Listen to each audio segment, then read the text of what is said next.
할렐루야! 오늘도 우리 수요 목양 예배 오신 여러분들을 주님의 이름으로 환영하고 축복합니다. 오랜만에 소복히 쌓인 눈을 보면서 우리 성도님들의 삶 속에도 하나님의 은혜가 그렇게 쌓여갈 수 있기를 간절히 소원합니다. 조금은 안타까운 소식이었는데요. 우리 임전도사님 확진 판정 받으셨고요. 다행히도 한편으로는 다행인 것은 주변에 밀접 접촉이 예상되는 모든 분들이 검사를 받으셨는데 교육자들 포함 또 금요 블레싱 기도의 찬양팀들 포함 또한 유초등부와 영유치부 밀접 접촉이 예상되는 모든 분들이 음성 판정을 받으셨습니다. 그래서 교회 내에 확진에 대한 염려는 더 이상 안 하셔도 될 것 같고요. 또 추후에 저희가 다 관찰은 하겠지만 지금 상황으로 현재 상황으로는 큰 확진의 증상은 나타내 보여지고 있지는 않습니다. 그래서 당회에서 여러 가지로 논의하고 결정은 드리겠지만 오는 금요 예배와 주일 예배는 예정대로 대면과 비대면으로 진행하길 원합니다. 특별히 성도님들 또 증상이 있는 분들은 각 가정에서 예배를 드리시고요. 오셔서 예배하기 원하시는 분들은 거리 두기를 통하여서 예배해 주실 수 있기를 부탁의 말씀드리겠습니다. 그리고 우리 차세대 예배는 2주 더 비대면으로 예배하는 것들로 진행하려고 합니다. 성도님들 또 어려운 중에 한마음 한뜻으로 기도해 주시고 또 우리 임 전도사님의 회복과 또 우리 성도님들의 건강을 위하여서 또 이참에 함께 기도하며 나아갈 수 있기를 바랍니다. 다 함께 사도신경 고백하심으로 수요 목양 예배 하나님 앞에 드리도록 하겠습니다. 다 함께 고백하겠습니다. 전능하사 천지를 만드신 하나님 아버지를 내가 믿사오며 그 외아들 우리 주 예수 그리스도를 믿사오니 이는 성령으로 잉태하사 동정녀 마리아에게 낳으시고 본디오 빌라도에게 고난을 받으사 십자가에 못 박혀 죽으시고 장사한 지 사흘 만에 죽은 자 가운데서 다시 살아나시며 하늘에 오르사 전능하신 하나님 우편에 앉아 계시다가 저리로서 산자와 죽은 자를 심판하러 오시리라. 성령을 믿사오며 거룩한 공예와 성도가 서로 교통하는 것과 죄를 사하여 주시는 것과 몸이 다시 사는 것과 영원히 사는 것을 믿사옵나이다. 아멘. 계속해서 우리 찬송가 421장, 통합 찬송가는 210장, 내가 예수 믿고서 함께 찬양하겠습니다.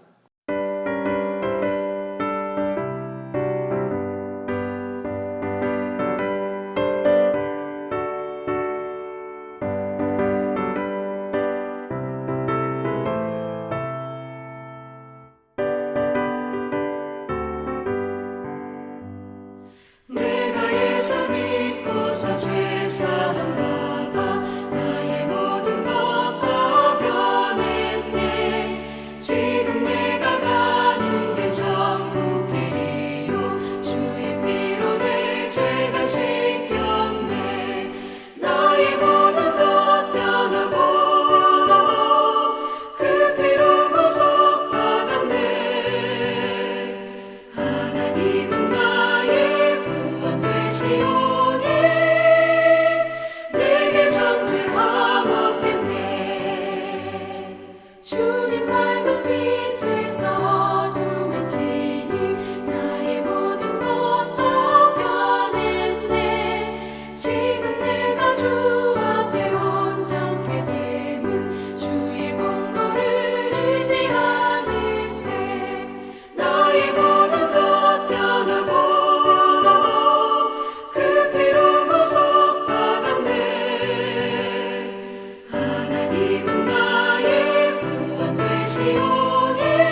사랑이 많으시고 은혜가 풍성하신 하나님 아버지, 우리 사랑교를 사랑하여 주옵소서. 사랑으로 하나 되게 하시고 건강한 교회, 말씀과 찬양, 기도, 은혜가 충만한 우리 교회 되게 하옵소서. 영육부에서 장년부리까지 기간을 축복하여 주시기를 원합니다. 하나님, 수술하고 회복 중인 우리 집사님들과 오늘도 어려운 수술을 한 딸에게도 찾아가 주셔서 주님의 따뜻한 손길로 어루만져 주옵소서. 추운 날씨에 군복 많은 자녀들 건강을 지켜주시고 공부하는 자녀들에게는 지하 명철을 주옵소서. 또한 혼기를 앞둔 자녀들에게는 믿음의 배우자들 다 만나 가정 이루게 하옵소서. 특별히 코로나로 온 세계가 어려움을 겪고 있습니다. 속히 종식시켜 주셔서 살기 좋은 나라들이 다 되게 하옵소서. 이 시간에 우리 목사님 귀한 말씀 증거하실 때 큰 은혜 받는 은혜의 시간이 되게 하옵소서. 목사님 날마다 피곤치 아니하게 새 힘을 주시며 사모님과 자녀 건강 주옵소서. 다음 주 화요일 날 기국 독창에도 우리 하나님께서 함께해 주옵소서. 모든 말씀 우리를 죄에서 구원하여 주신 예수님 이름으로 감사하며 기도드렸습니다. 아멘. 오늘 우리가 함께 나눌 말씀은 마가복음 2장 1절부터 12절까지의 말씀입니다. 마가복음 2장 1절부터 12절까지의 말씀, 저와 여러분들이 한 목소리로 읽도록 하겠습니다. 마가복음 2장 1절부터 12절까지의 말씀 한 목소리로 읽겠습니다. 시작. 며칠이 지나서 예수께서 다시 가버나움으로 들어가셨다. 예수가 집에 계신다는 말이 퍼지니 많은 사람이 모여들어서 마침내 문 앞에조차도 들어설 자리가 없었다. 예수께서 그들에게 말씀을 전하셨다. 그때 한 중풍병 환자를 4사람이 데리고 왔다. 무리 때문에 예수께로 데리고 갈 수 없어서 예수가 계신 곳 위에 지붕을 걷어내고 구멍을 뚫어서 중풍병 환자가 누워있는 자리를 달아내렸다. 예수께서는 그들의 믿음을 보시고 중풍병 환자에게 이 사람아 내 죄가 용서받았다 하고 말씀하셨다. 율법학자 몇이 거기에 앉아있다가 마음속으로 의아하게 생각하기를 이 사람이 어찌하여 이런 말을 한단 말이냐, 하나님을 모독하는구나. 하나님 한 분밖에 누가 죄를 용서할 수 있는가 하였다. 예수께서 그들이 속으로 이렇게 생각하는 것을 곧바로 마음으로 알아채시고 그들에게 말씀하셨다. 어찌하여 너희는 마음속에 그런 생각을 품고 있느냐? 중풍병 환자에게 네 죄가 용서받았다 하고 말하는 것과 일어나서 네 자리를 걷어서 걸어가거라 하고 말하는 것 가운데서 어느 쪽이 더 말하기가 쉬우냐? 그러나 인자가 땅에서 죄를 용서하는 권세를 가지고 있음을 너희에게 알려주겠다. 예수께서 중풍병 환자에게 말씀하셨다. 내가 네게 말한다. 일어나서 네 자리를 걷어서 집으로 가거라. 그러자 중풍병 환자가 일어나 곧바로 모든 사람이 보는 앞에서 자리를 걷어서 나갔다.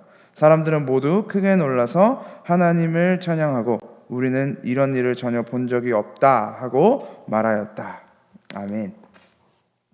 이 한국 사람들에게는 다른 나라 사람들과는 조금 다른 몇 가지 특징이 있다고 합니다. 물론 뭐 한국 사람이라고 해서 다 그런 특징을 가지고 있는 것은 아니고 이제 일반적인 한국 사람들에게서 나타나는 몇 가지 특징들이 있죠. 그 중에 하나는 아마 성도분들도 대부분 알고 있고 또 어쩌면 인정하고 있듯이 이 빨리빨리 문화입니다. 이 자판기에서 커피를 누르자마자 종이컵을 잡기 위해서 우리의 손은 이미 그 뚜껑을 열고 들어가 있는 경우가 허다하죠. 컴퓨터나 핸드폰을 할 때에도 인터넷을 하다가 조금만 이 딜레이가 생기면, 조금만 이 컴퓨터가 버벅거리면 바로 껐다 켜기, 또 새로 고침, 이걸 반복하죠.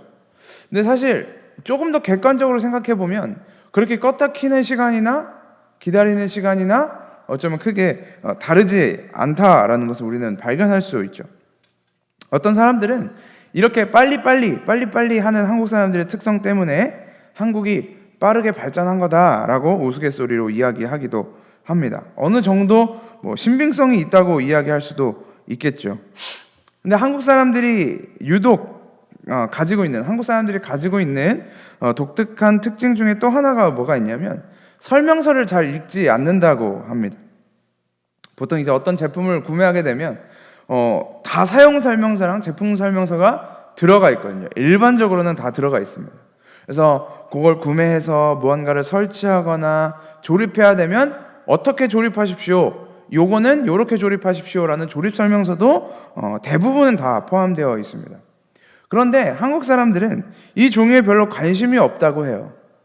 제품 설명서가 있는데 제품 설명서보다 전자기기는 일단 콘센트부터 꼽고 보는 거죠. 이거 뭐 저의 개인적인 습관이기도 하지만 저도 사용 설명서를 잘 읽지 않습니다. 뭔가를 조립하거나 설치할 때도 그냥 한번 이렇게 쓱 보고 이렇게 하는 거구나 하고 이제 뚝딱뚝딱 만들어 보는 거죠. 그러다 보니 유독 한국 사람들 중에 다른 사람들은 잘 모르는 이 물건의 숨겨진 기능들을 잘 발견한다고 해요. 뭐 유튜브나 이런 데 보면 내 자동차에 이런 기능이, 핸드폰에 이런 기능이 라고 하면서 뭔가 굉장히 이 놀라운 기능들을 발견한 영상들을 보다 보면 설명서에 없는 경우가 종종 있습니다. 설명서를 보고 이 제품에 대해서 배웠다면 결코 발견하지 못했을, 어떻게 보면 순기능이라고 볼 수 있겠죠. 설명서를 보지 않는 것에 대한 순기능이라고 볼 수도 있을 것 같습니다. 문제는 뭐냐면 그 제품이나 설치를 할 때 어려움이 맞닥뜨려졌을 때 생기기 시작합니다. 자동차, 핸드폰, 아니면 집에 있는 어떤 전자기기, 물건을 사용하다가 오류가 딱 났을 때, 아니면 집에서 막 뭔가를 책상이나 서랍장이나 책꽂이를 조립하다가 어디선가 딱 막혔을 때 이제 설명서를 보지 않은 사람들은 어떻게 대처해야 하나 난감해지기 시작하는 거죠. 처음부터 설명서를 쭉 따라왔으면 내가 요거 놓쳤네, 이걸 놓쳤네 라고 하면서 거기서부터 다시 하면 되는데 이미 잘 사용하고 있었어요. 이미 잘 설치하고 있었어요. 근데 도중에 망가져 버리니까 도대체 어디가 잘못됐는지를 발견할 수가 없다라는 거죠. 그러면 결국 이걸 다시 해결할 수 있는 방법은 이걸 들고 AS 센터를 가든지 아니면 다시 다 해체하고 처음부터 다시 시작하든지, 이게 어쩌면 이 설명서를 보지 않은 악순환이라고 볼 수 있습니다. 이런 문제가 발견됐을 때 다시 처음부터 차근차근 문제점을 파악하면서 해결해 나가는 것이 핵심이죠. 왜냐하면 문제점이 하나가 아닐 수도 있잖아요. 2개일 수도 있고 3개일 수도 있잖아요. 그럴 때는 시간이 조금 걸리더라도 하나하나 살펴보는 것이, 문제를 찾아내고 해결하는 것이 가장 좋은 방법이라고 생각이 됩니다. 이 좋은 의사는 잘 고치는 의사이기도 하지만 어디가 아픈지 잘 진단하는 의사라고들 이야기합니다. 어디가 아픈지 제대로 모르면 정확한 치료가 진행될 수 없기 때문입니다. 그래서 의사들은 증상과 상황을 보고 정확한 진단을 내려야 하고 이 진단에 대한 해결책이 무엇인지 제시해야 한다라는 것입니다. 인간의 영적인 문제도 저는 이것과 마찬가지라고 생각합니다. 인간이 무엇인지, 나라는 존재가 어떤 존재인지 사용 설명서, 나의 사용 설명서는 들여다보지 않고 우리는 일단 덤벼듭니다. 세상과 씨름합니다. 인생을 고민합니다. 그렇게 실컷 고민하고 실컷 살아보다가 나름대로 열심히 살고 우리 인생을 조립해보다가 우리 삶 속에 문제가 하나둘씩 터지기 시작하면 그제서야 사용 설명서를 들여다보려고 합니다. 어디가 아프다든지 내 삶에 경제적인 문제들이 생긴다든지 관계의 문제들이 생긴다든지 할 때 우리는 그제서야 우리의 씨름을 잠깐 멈추고 우리의 삶의 쳇바퀴를 잠깐 세워보려고 악을 씁니다. 그런데 인간의 문제는 여기서 또 하나가 시작이 됩니다. 그것은 뭐냐면 진단을 잘못 내린다는 거죠. 우리는 끊임없이 내 삶에 생기는 문제들을 내가 진단하고 내가 판단하려고 합니다. 나는 이게 문제야. 이것만 고치면 돼. 난 이 문제만 해결하면 돼. 라고 스스로 생각을 하죠. 그런데 돌팔이 의사만큼이나 병명을 제대로 진단하지 못하는 나는 결국 잘못된 처방전을 받게 되죠. 그럼 이 병은, 이 아픔은, 이 질병은, 이 문제는 결국 하나도 해결받지 못하고 그저 죽어가는 것입니다. 죽음으로 달려가는 것이죠.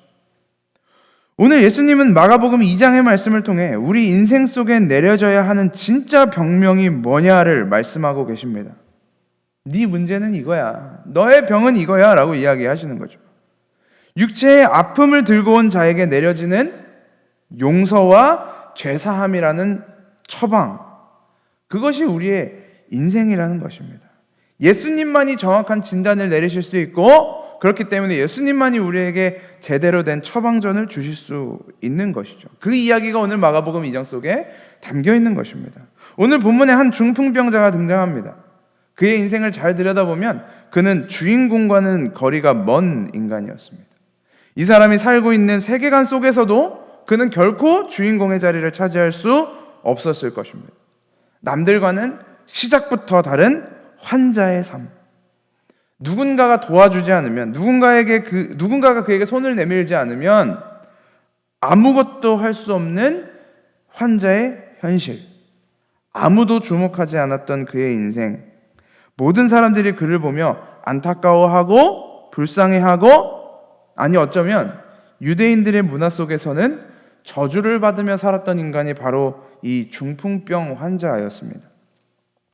유대인들은 당시 태어나면서부터 장애를 가진 사람들이나 아니면 살다가 아주 불행한 일을 당하거나 아주 어려운 일을 당한 사람들을 그다지 동정하거나 불쌍하게 여기지는 않았습니다. 그들은 자신의 죄 때문에, 자기가 하나님께 버린 죄 때문에 하나님에게 버림을 받고 저주를 받았다라고 생각했습니다. 요한복음 9장 1절과 2절에는 예수께서 가시다가 날 때부터 눈먼 사람을 보셨다. 제자들이 예수께 물었다. 선생님, 이 사람이 눈먼 사람으로 태어난 것이 누구의 죄 때문입니까? 이 사람의 죄입니까? 부모의 죄입니까? 라고 묻는 이야기가 펼쳐집니다. 우리는 이 질문 속에서 유대인들의 사상을 파악할 수 있는 거죠. 심지어 이 질문을 물은 것들은 예수님을 따라다니던 무리들이나 바리새인들, 서기관들이 아니라 매일 예수 그리스도와 먹고 자고 했던 예수님의 제자들이었습니다. 그것을 미루어 생각해 봐도, 이 제자들이 이 질문을 했다라는 걸 우리가 생각해 봐도 이들의 생각과 가치관이 얼마나 거기에 심하게 꽂혀 있었는지 미루어 짐작해 볼 수 있는 것입니다. 누가복음 13장 1절부터는 이런 이야기도 있습니다. 바로 그때 몇몇 사람이 와서 갈릴리 사람들을 학살해서 그 피를 그들이 바치려던 희생제물에 섞었다는 사실을 예수께 알려드렸다. 예수께서 그들에게 대답하셨다. 이 갈릴리 사람들이 이런 변을 당했다고 해서 다른 모든 갈릴리 사람보다 더 큰 죄인이라고 생각하느냐. 4절에는 이렇게 얘기합니다. 또 실로암에 있는 탑이 무너져서 치여 죽은 18사람은 예루살렘에 사는 모든 다른 사람보다 더 많이 죄를 지은 사람이라고 생각하느냐.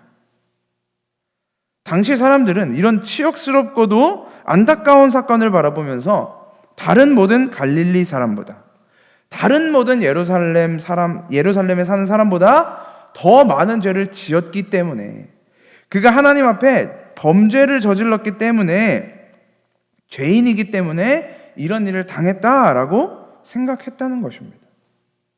이게 유대인들의 사상이었다라는 거죠.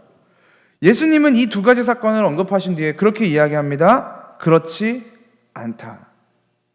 결코 그렇지 않다. 그들이 이런 어려움을 당하고, 이런 죽임을 당하고, 이런 참변을 당하고, 이런 장애를 가지고 이 땅에 태어난 것도 그들의 죄 때문이 아니다. 그들이 남들보다 더 많은 죄를 지었기 때문이 아니다. 그렇지 않다라고 이야기하시는 거죠.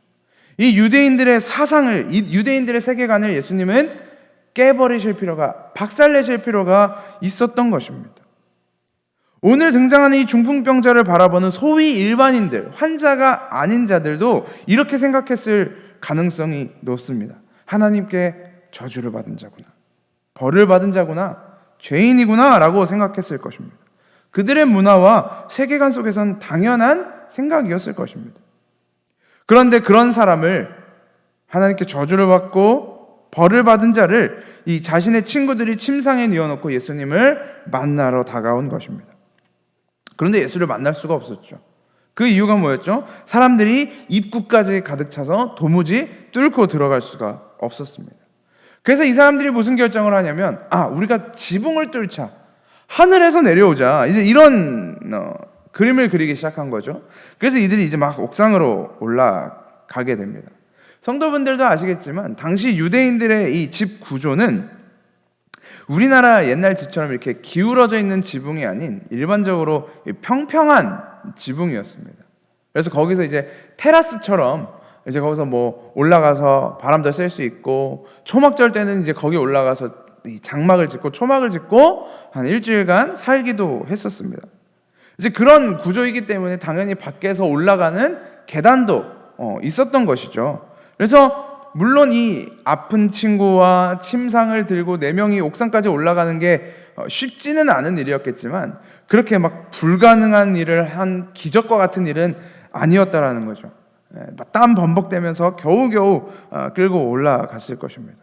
이 친구들이 그 옥상에 올라가서 지붕을 뜯어내고 중풍병에 걸린 친구를 이 끈으로 달아내려서 예수님의 발 앞에 내려놓을 수 있게 된 거죠.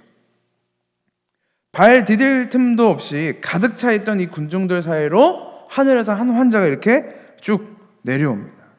저는 상상을 해보면 그 그림이 어쩌면 되게 장관이었을 수도 있겠다라는 생각이 됩니다. 집 안에 실내에서 갑자기 하늘이 열리는데 그 구멍 사이로 이 빛이 싹 들어오는데, 그 또 파내면 또 이렇게 먼지들이 또 자욱했겠죠? 그럼 그 먼지 속에서 빛이 이렇게 비추는데 그 사이로 한 환자가 이 침대가 이렇게 쭉 내려오는, 굉장히 아름다울 수도 있는 그런 그림이었을 텐데 그 밑에 있는 사람들은 하늘이 무너지는 줄 알았을 수도 있겠다. 도대체 이게 뭐 하는 짓이냐, 집안 무너지는 거 아니냐 라면서 혼비백산했을 수도 있을 것 같아요. 만약에 성도분들이 그 자리에 있었다면 어떤 생각을 하셨을 것 같으신가요? 성경을 읽다 보면 종종 이런 상상을 하는 게 꽤나 흥미롭긴 합니다. 물론 이제 우리의 상상을 이 진리의 영역 속으로 내가 이렇게 상상해봤는데 성경은 이런 거야 라고만 하지 않는다면 이런 상상력은 얼마든지 우리에게 성경을 읽는 재미를 더해 주는 것 같습니다. 아무튼 그런 상황 속에서 이 중풍병 환자가 내려옵니다. 이 중풍병 환자와 이 친구들은 어떤 기대를 가지고 예수님 앞에 다가왔을 것입니다. 아마 이 중풍병 환자는 자신의 질병을 고치기 위해서 친구들에게 부탁해서 어디든 달려갔을 것입니다. 가족에게 부탁했을 수도 있겠죠. 의사에게도 가고 제사장에게도 가고 자기가 가지고 있는, 자기 집안이 가지고 있는 그 모든 돈을 다 탕진해서 자기의 병을 고치기 위해서 발버둥 쳤을 것입니다. 그럼에도 결국에는 해결받을 수 없었던 상태에 어디 가서든 다 치유받고 싶은데, 다 치료받고 싶은데 해결받을 수 없었던, 어디서도 치료받을 수 없었던 상태가 바로 이 환자의 상태였던 거죠. 그런데 성경에 이런 기적들을 잘 살펴보면 꽤나 이런 존재들이 많이 등장합니다. 다른 본문에 등장하는 이 회당장 야이로의 딸을 살리러 이동하시던 중간에 예수님의 옷자락을 만졌던 그 피 흘리던 여인, 그 여인의 이야기 속에서도 그 여인이 얼마나 치열하고 또 치명적인 인생을 살았는지, 처량한 인생을 살았는지 담겨 있지 않습니까? 내가 이 병을 고치기 위해서 의사들을 만나고 내 가진 재산을 다 탕진했지만 누구도 해결해 줄 수 없었다.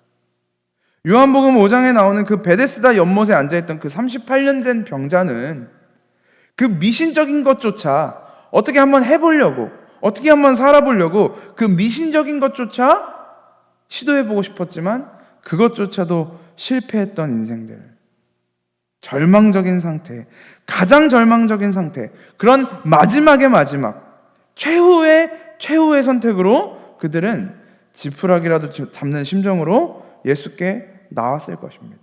그렇게 예수께 나온 그들의 기대가 뭐였을까요? 이 중풍병자의 기대는 뭐였을까요? 중풍병 환자의 친구들의 기대는 뭐였을까요? 너의 병이 나았다.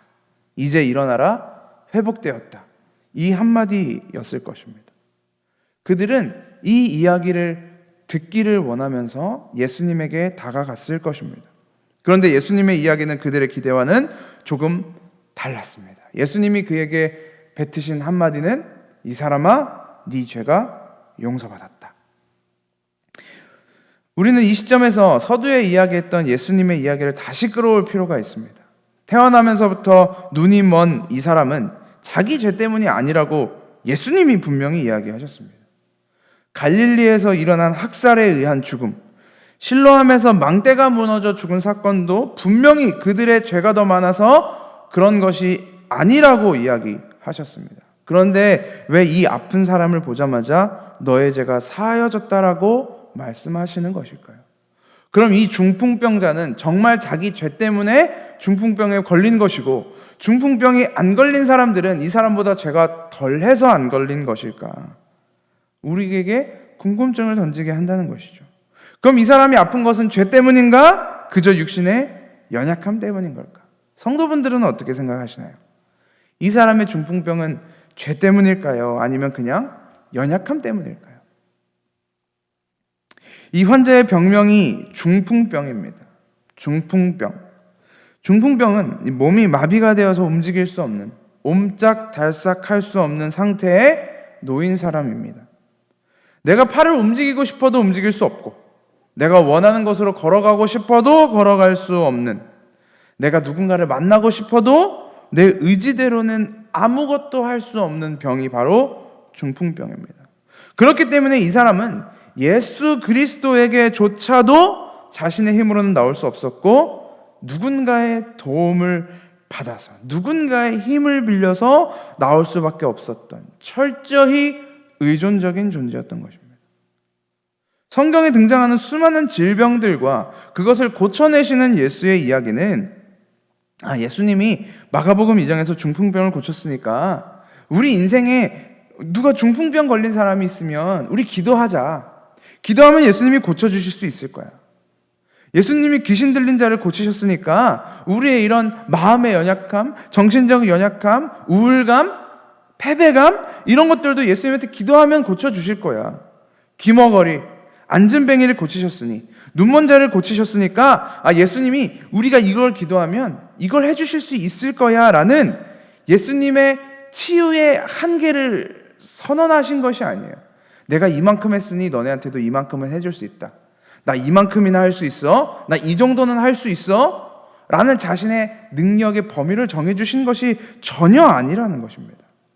온 땅의 창조주이신 예수는 이 땅에 하지 못하실 것이 없습니다. 어떤 병이든 어떤 것이든 고치실 수 있으십니다. 그럼에도 성경에 왜 그러면 이 질병들이 등장하는가?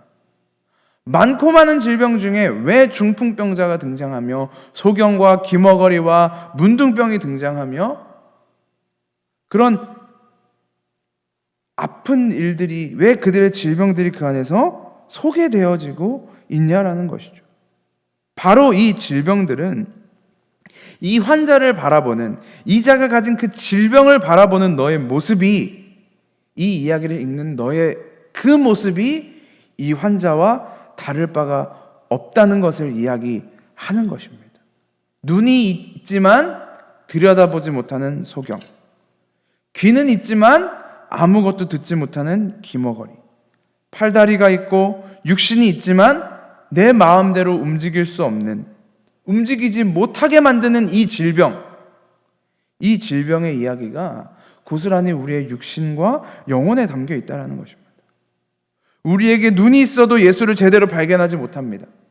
우리에게 귀가 있어도 하나님의 복음을 듣지 못합니다. 내가 듣고 싶은 것만 들어요. 살아있으나 죽은 것 같은, 내 팔다리가 있으나 이 질병이 이걸 움직이지 못하게 가로막는, 억압하고 속박하는 이 환자들의 모습 속에 우리의 영혼과 우리의 모습이, 우리의 현실이, 우리의 실체가, 우리의 본성이 그대로 투영되는 것입니다. 이 중풍병자는 자신이 가진 팔과 다리, 의지와 생각이 있지만 결코 자기의 뜻대로 움직일 수 없었습니다. 그의 자유는 철저히 속박되고 억압되었습니다. 자유가 없는 죽음의 삶을 내포하고 있는 인생이었습니다. 그리고 이 중풍병 환자는 그 시대를 관통하는, 하나님의 백성들의 모습을 관통하는 대표자로 그 자리에 선 것입니다. 유대인들의 정체성으로 대표되는 율법과 계명들은 결코 그들을 하나님께 가까이 갈 수 있게 하는 것들이 아니었습니다. 율법과 계명은 결코 하나님께 가까이 갈 수 없었습니다.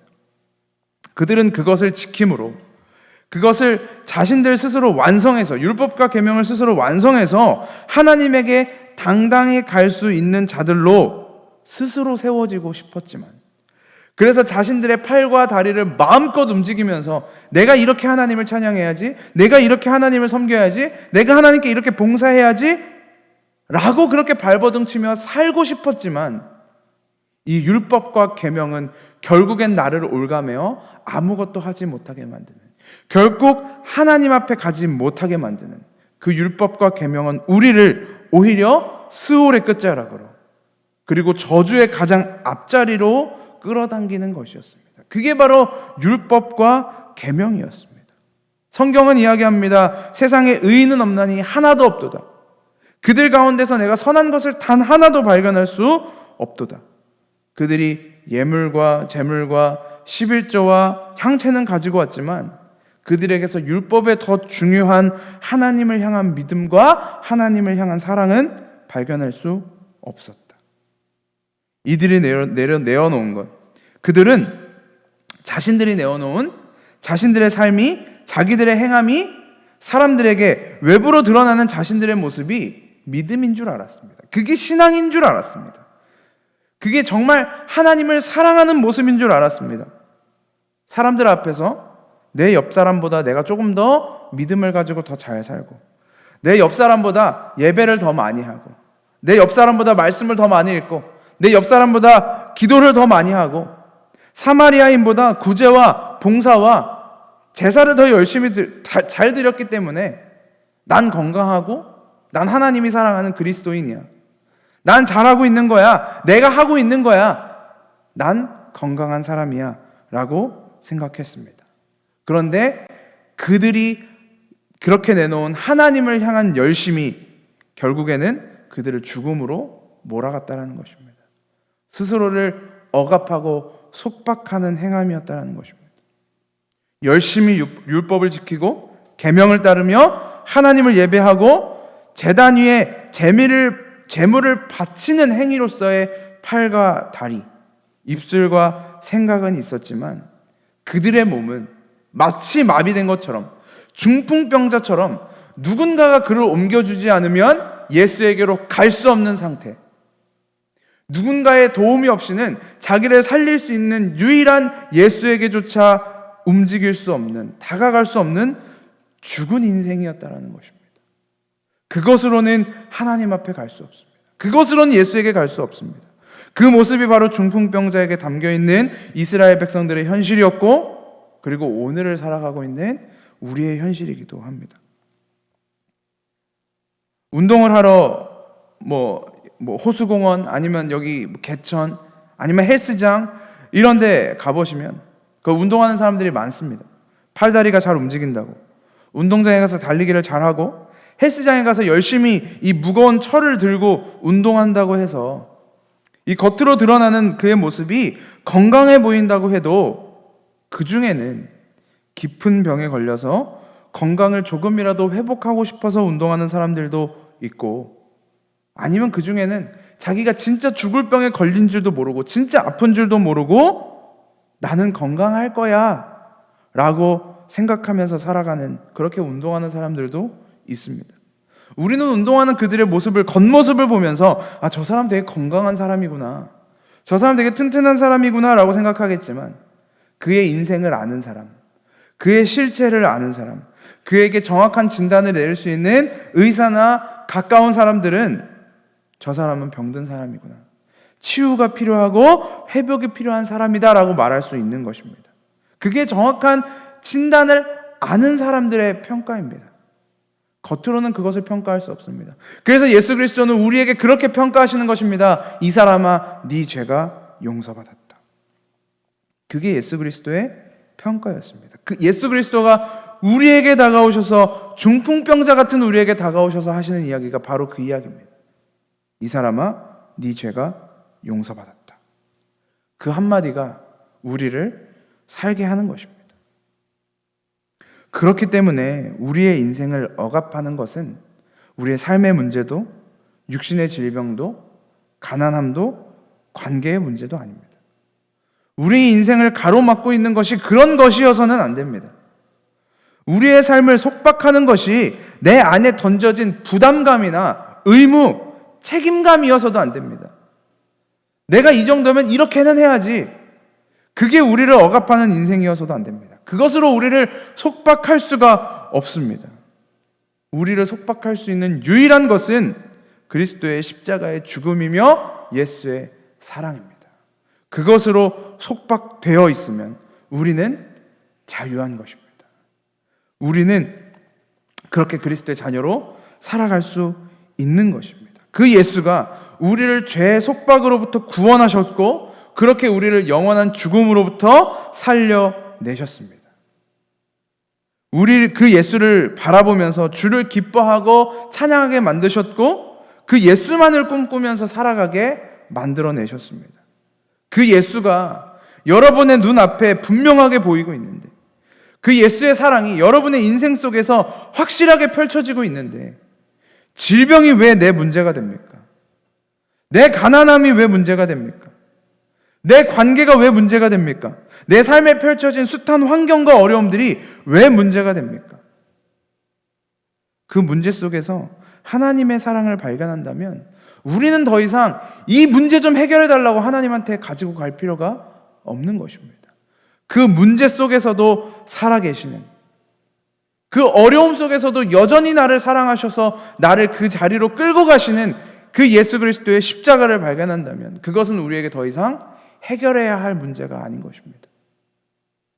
그건 그저 그 어려움과 진흙더미와 먼지더미 속에서 발견하게 되는 예수라는 반짝이는 보석인 것입니다. 그 예수가 발견된다면 우리는 그제서야 누워있던 그 침상을 들고 문 밖으로 걸어나갈 수 있는 것입니다. 더 이상 누워있을 필요가 없습니다. 더 이상 억압당하고 있을 필요가 없습니다. 그 삶의 환경과 문제 속에 더 이상 꽁꽁 싸매어 있을 필요가 없습니다. 왜? 예수 그리스도 안에서 자유하기 때문에, 예수 그리스도 안에서 구원받았기 때문에 우리는 더 이상 환자가 아닌 것입니다. 그렇기 때문에 바울의 이야기처럼, 바울의 고백처럼 수고를 넘치도록 하고 옥에 갇히기도 하고 수없이 맞고 여러 번 죽을 뻔하고 40에서 하나 감한 매를 5번 맞고 3번 태장으로 맞고 돌로 맞고 3번 파선하고 강의 위험, 강도의 위험, 동족의 위험, 이방인의 위험, 시내의 위험, 광야의 위험, 거짓 형제의 위험을 당하면서도 며칠을 굶고 며칠을 목마르고 자지도 못하고 춥고 굶주렸으면서도 오직 예수 그리스도만 자랑할 수 있는 것입니다. 저와 여러분이 바로 이 고백을 할 수 있게 되시기를 소망합니다. 저도 알고 있습니다. 이런 고백이 제 안에서도 잘 터져나오지 않습니다. 내 삶에 놓인 문제들, 환경의 문제들, 관계의 문제들, 일상의 문제들, 이 문제들이 마구잡이로 제 인생 속에 쏟아질 때마다 하나님을 찬양하는 목소리보다 신음소리만 터져 나옵니다. 현실의 문제 속에서 넘어지고 쓰러지고 또 절망합니다. 실패합니다. 하나님은 됐고 이 문제만 좀 해결해 달라고 이야기하고 싶습니다. 그게 우리의 본성입니다. 그런데 여러분이, 그리고 제가 이 상황과 환경 속에서 하나님을 향한 영광과 찬양에 실패했다고 해서, 그 고백을 내어놓지 못했다고 해서 우리가 하나님의 자녀가 아닌 것도 아닙니다. 우리는 그럼에도 여전히 하나님의 자녀인 것입니다. 그리고 제가 믿는 바 우리 안에 살아계시는 성령 하나님이 우리를 그 자리까지 끌고 가실 것입니다. 반드시 끌고 가실 것입니다. 상황과 환경과 어려움과 역경 속에서도 나는 이 안에서 하나님을 발견하겠다라고 이야기하는 그 자리까지 여러분들을 끌고 가실 것입니다. 하나님, 내 문제가 하나도 해결되지 않아도 괜찮습니다. 주님만 있으면 내가 감사하고 기뻐하고 만족합니다라는 고백의 자리까지 하나님이 우리를 끌고 가실 것입니다. 우리를 위한 유일한 중보자가 되시는 예수 그리스도께서 우리를 완성해 나가실 것입니다. 찬양할 수 없는 상황 가운데서도 찬양이 터지고, 영광을 돌릴 수 없는 상황에서도 영광이 나오며, 하나님을 사랑할 수 없는 상황 속에서도 하나님을 사랑하게 되는 그 자리까지 우리를 반드시, 하나님의 자녀를 반드시 포기하지 않고 끌고 가십니다. 그게 자녀 된 자들만이 가질 수 있는 하나님의 사랑의 특권인 것입니다. 그날에, 그 마지막 날에 우리 다 같이 어린 양의 보좌 앞에 내 머리에 놓인 면류관을 던져놓으면서 구원하심이 보좌에 앉으신 우리 하나님과 어린 양께만 있도다 라고 한 하나님을 찬양하면서 모든 영광 하나님께 내어놓을 수 있게 되기를 주님의 이름으로 소망합니다. 기도하겠습니다. 하나님, 은혜를 감사합니다. 하나님, 이 중풍병자의 모습 속에서 내 인생이 그려집니다.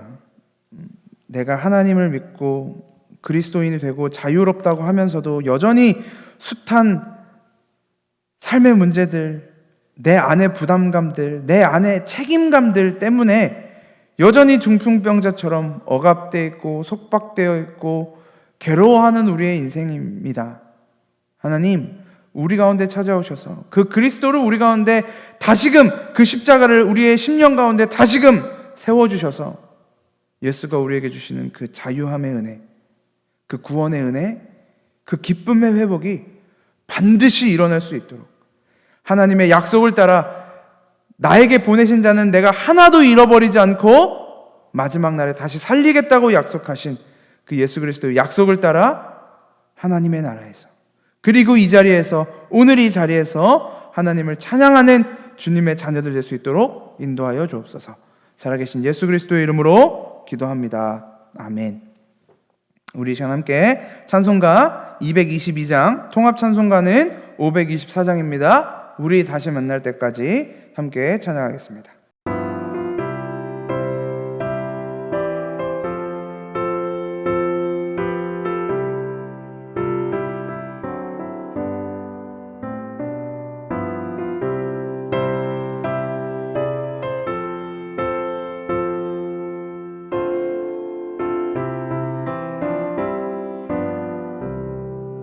우리 다시 만날 때까지 하나님이 함께 계셔 훈계로서 인도하며 도와주시기를 바라네. 다시 만날 때, 다시 만날 때, 예수 앞에 만날 때, 다시 만날 때, 다시 만날 때, 그때까지 계신 바라네. 우리 다시 만날 때까지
기도하겠습니다.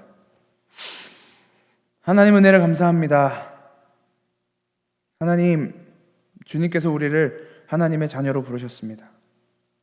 하나님이 먼저 우리를 찾아오셔서 하나님을 발견하게 하셨고, 하나님의 음성을 듣게 하셨고, 그리고 우리에게 그 아들의 십자가를 알게 하셔서 내가 너희를 구원하였다, 내가 너희를 사랑하였다 알게 하셨고, 또 우리가 아직 죄인 되었을 때에 우리 가운데 찾아와 우리의 죄를 용서하시고 우리에게 하나님의 영을, 그 성령을 밀어 넣어 주셨습니다.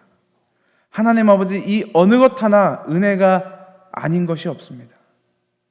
우리가 성령을 받아 살아가는 이 인생조차 다 주님의 것입니다. 나의 것이 하나도 없음을 고백합니다. 주님께서 우리에게 주신 이 성령을 통하여 우리가 자유함을 얻게 하시고, 그 자유함 속에서 하나님을 기뻐하며 하나님을 찬양하며 하나님께 영광 돌리는 인생 될 수 있도록 인도하여 주옵소서. 살아계신 예수 그리스도의 이름으로 기도합니다. 아멘. 이제는 십자가에서 구원을 완성하신 예수 그리스도의 은혜와 창세 전에 확증하신 하나님의 사랑과 오늘도 포기하지 않고 동행하시는 성령 하나님의 교제가 하나님의 부르심을 입어 거룩하게 된 교회 위에 이제로부터 영원까지 함께 하옵시기를 축원하옵나이다. 아멘.